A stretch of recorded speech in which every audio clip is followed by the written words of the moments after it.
Welcome to another exciting video. Today we're talking about how you can create an affiliate marketing website for free. With this all-in-one marketing platform, you don't need to buy a hosting package. Plus, it's so easy to use, you can get your website up and running in under an hour.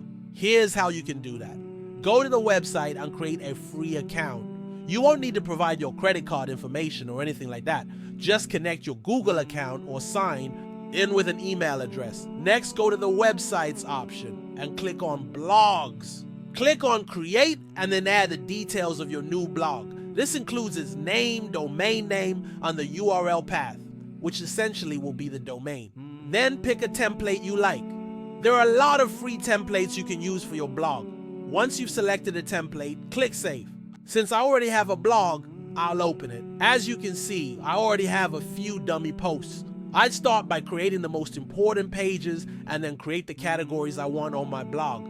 Then add your affiliate marketing posts. To view your blog, click on View Blog or visit the URL. Since it's a new blog, it looks pretty dull. That's it. You now have a complete affiliate marketing website. Now you can add as many affiliate content as you want.